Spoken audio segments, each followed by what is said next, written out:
Omega is utterly bonkers. I mean, seriously, right as we are going through a more grounded expansion that's telling us a tale of, resistance against an oppressive occupier, well, here I am with this cute motherfucker going through a spaceship mechs AI tournament arc.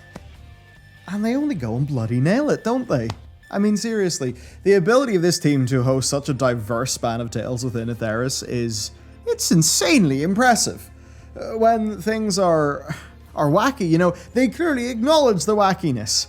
Yet they manage to work in so much heart, plot, and lore. And seeing this in the rearview mirror of Endwalker it's just all the more impressive.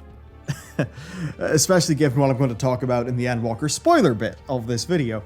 And of course, unlike the Crystal Tower, Omega is not required for doing the MSQ, but I would say it really is worth doing.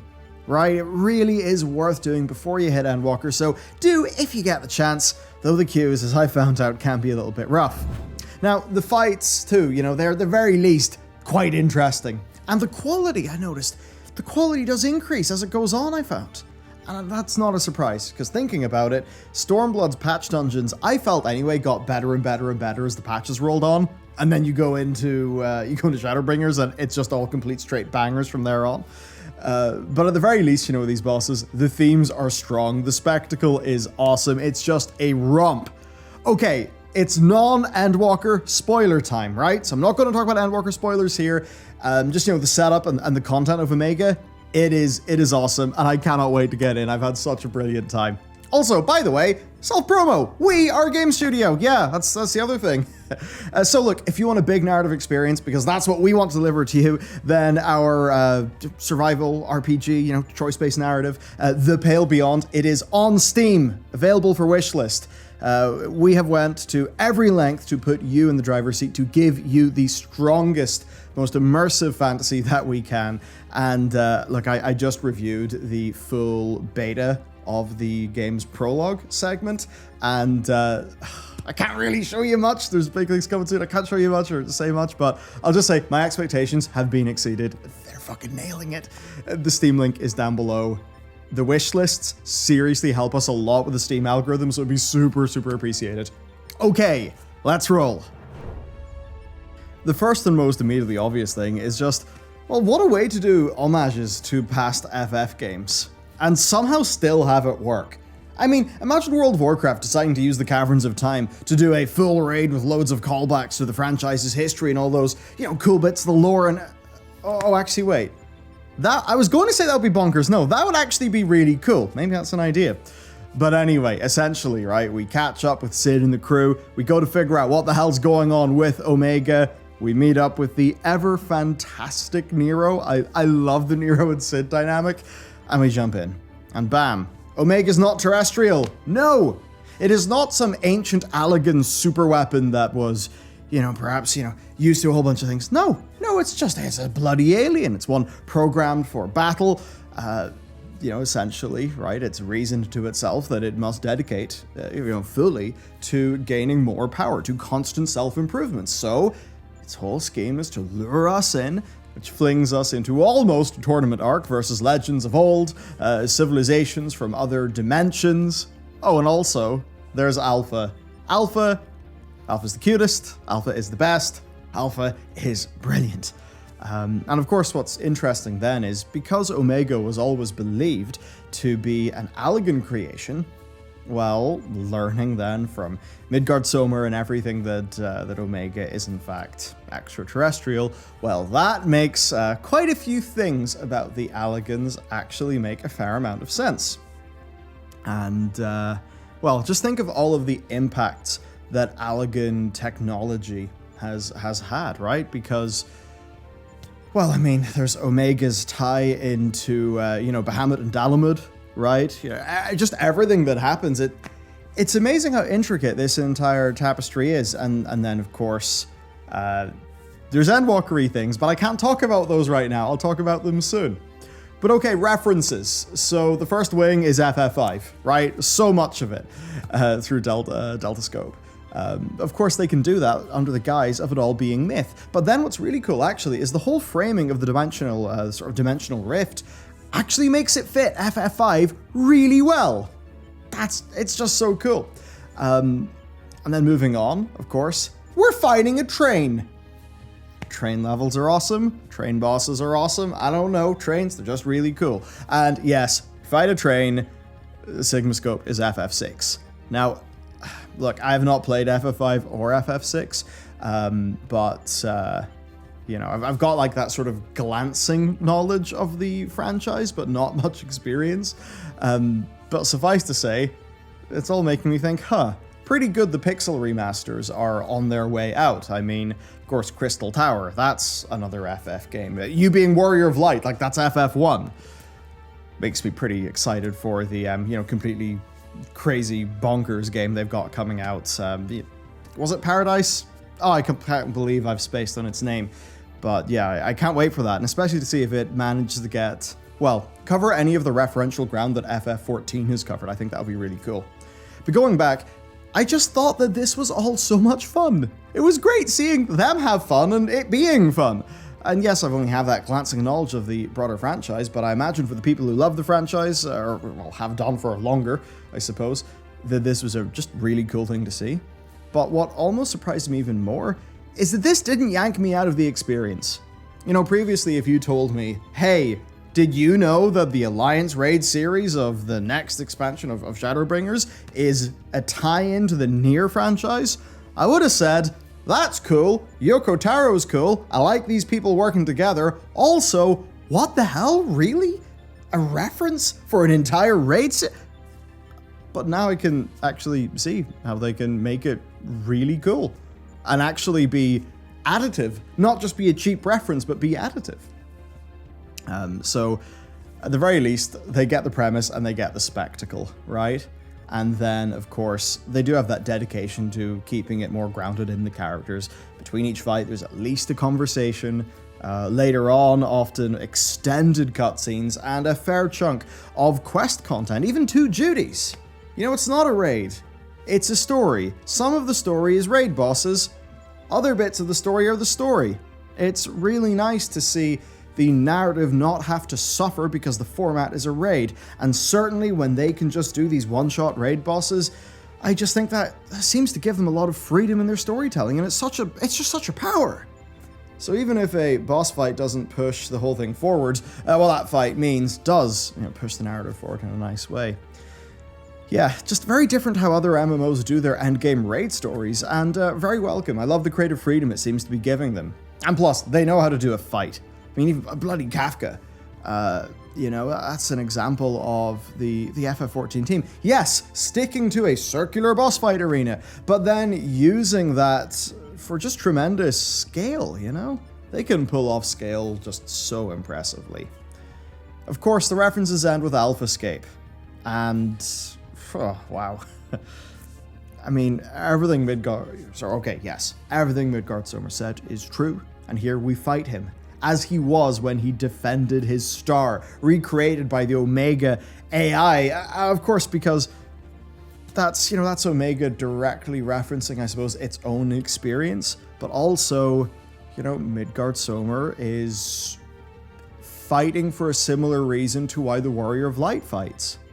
And, much like how there's something special going on between Hydaelyn and the Warrior of Light, there's also something special between Hydaelyn and Midgard Sommer. So it all really works quite well. And then you go into the fight. I mean, come on, it's the FF team doing a dragon fight, so the scale is seriously just awesome. Now, the hour-long queue times had meant that by the time that I was playing it, I was completely brain turned into mush.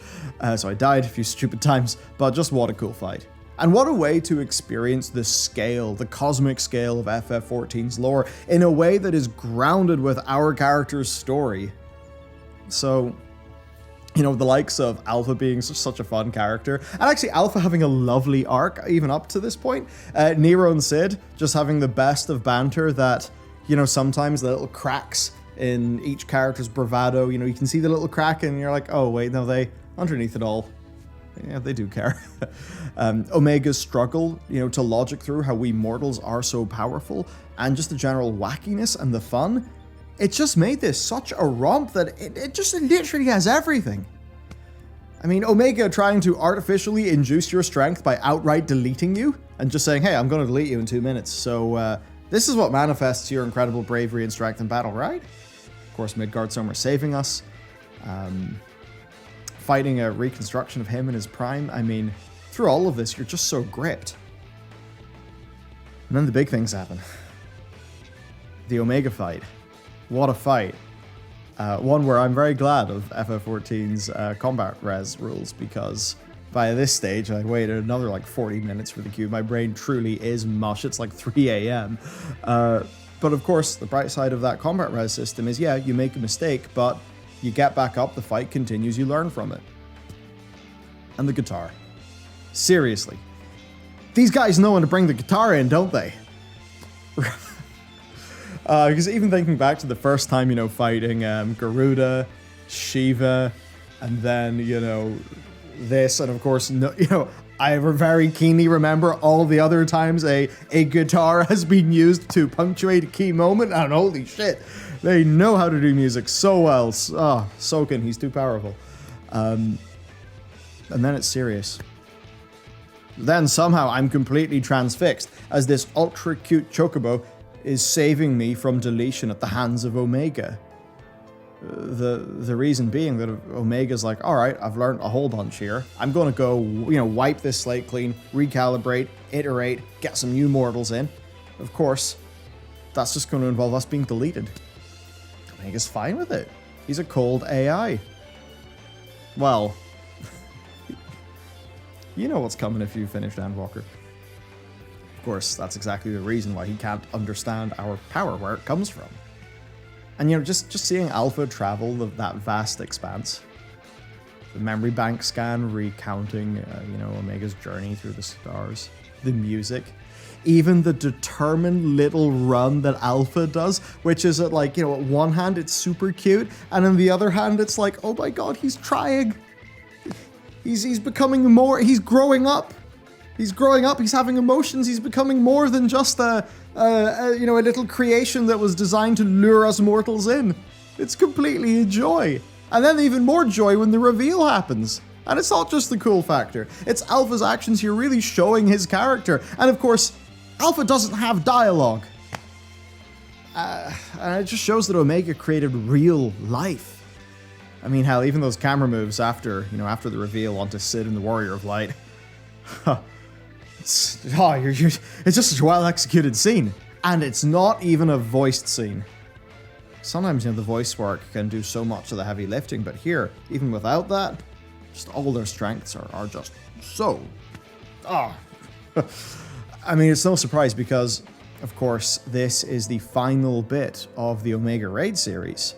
And as we all know, while Stormblood did have a more iffy time in its primary MSQ, the Stormblood patches were truly incredible, and that strength is absolutely seen here as well.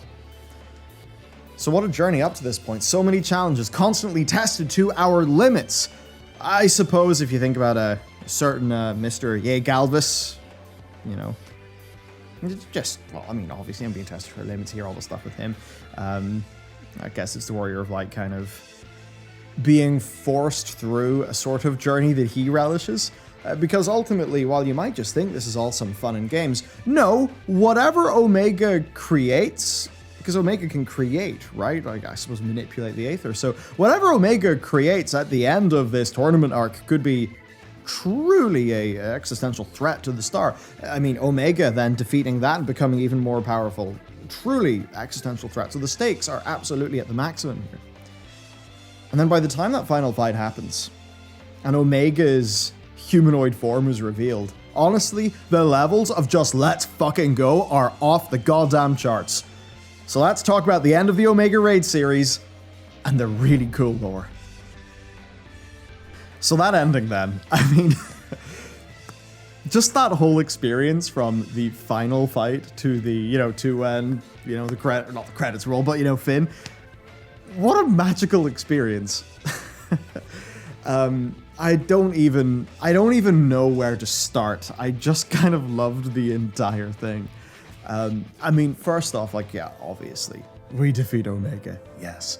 I really like how they executed that. I really like The little nuzzle from Alpha is just such a powerful little moment, and I just really liked Omega's end, I suppose. And then, actually, because I was talking to Matt about this, they basically pulled off a Miyazaki movie in like 3 minutes with that end cutscene. Just the end cutscene of Alpha and the little mini Omega going on adventures it's honestly just one of the nicest moments in the game. Completely. That really is what I think. I guess the other thing, Jesse's great. I guess Jesse is the Tataru of Garland Ironworks.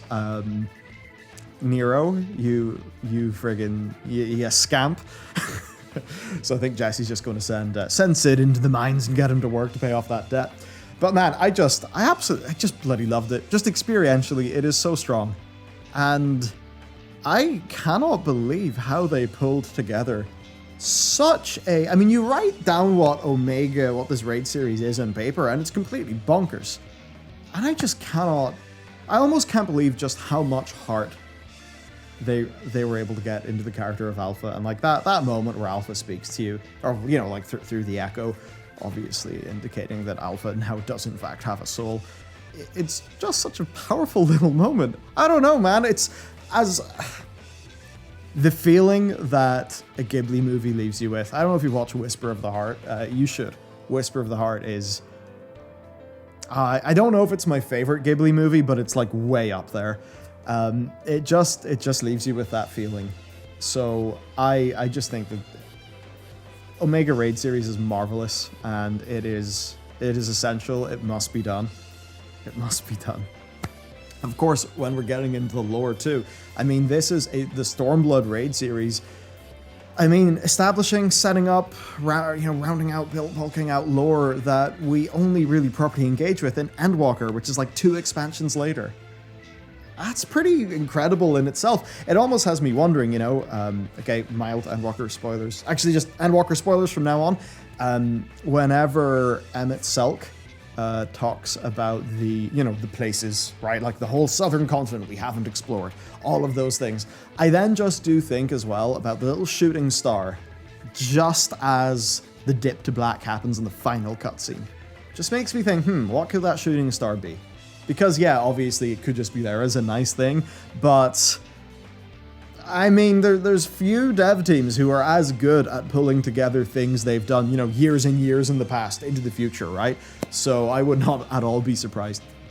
And as for the overall lore here, I really do love it, how it ties into Omicron. So, of course, the Omicron, we meet them in Ultima Thule, the Ultima Thule, a sort of version of them, where they're the weakest kind of sentient being on their planet, but through their incredible technology, they start to replace themselves to the point where they digitize their brains, and you almost have... imagine if a human could become a Cylon, right? Yeah, sure, it's me. I'm gonna... Just like how Mike Classic brings up Star Trek, I like to bring up Battlestar Galactica. So imagine if a human, can just brain transfer into a Cylon body. Is something missed out on in the process? It's an interesting... it's just an interesting little thing to ponder over. Where evidently, the Omicron, they replaced their souls with technology in order to become stronger.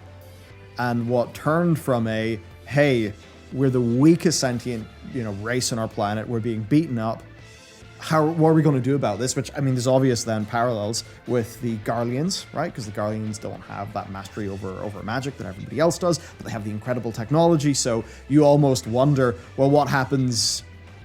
Because, you look at, like, the sort of the false echo that the Garleans are trying to instill in people, all the stuff with Fordola, in Stormblood, you're like, oh, wait, shit. Are the Omicron and the Garleans actually... I think there's clearly something to be said there. I suppose that could also apply to Alag as well. So I love that lore then, and it was interesting.